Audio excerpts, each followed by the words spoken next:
is travel hacking for me? That might be something you're thinking, or who is travel hacking for? Or you might be in the third category and going, what is travel hacking? If the latter is you, then go ahead to my previous video that simply and shortly describes what travel hacking is, and then come back to this video. But basically, travel hacking is going to help you with those travel expenses, no matter what your travel goals are or what your travel looks like. It doesn't matter if you're solo travel or if you have a big family.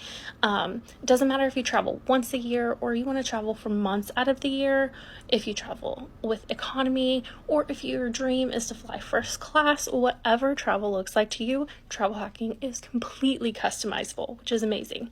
But unfortunately, it's not going to be for everyone. There are a few things you need to look at and consider before you decide whether travel hacking is for you or not. So the first thing that you really want to look into is your credit score. In order to travel hack, you really need a good credit score. In the 700s and up, probably more like mid 700s and up, is what you want to have in your credit score.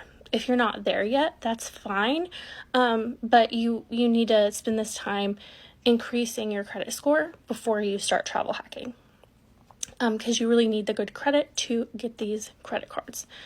And the other thing you might be thinking is, oh, I already have good credit. Perfect, we'll move on to the next step. But you might be like, but what is travel hacking going to do to my credit score?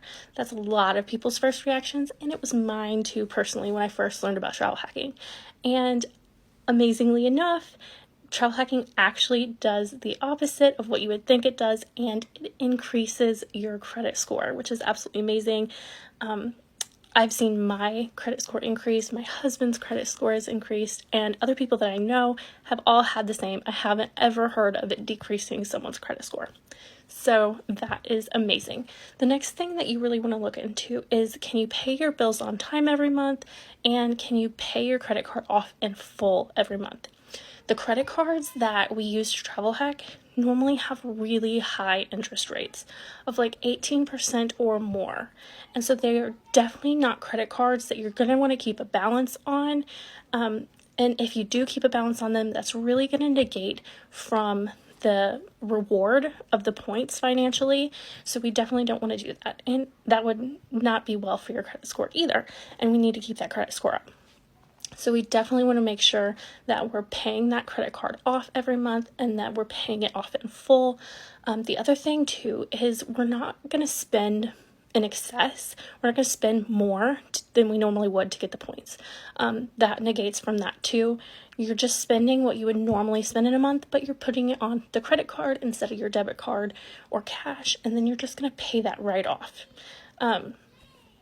Don't keep a balance. And the last thing is to really stay organized.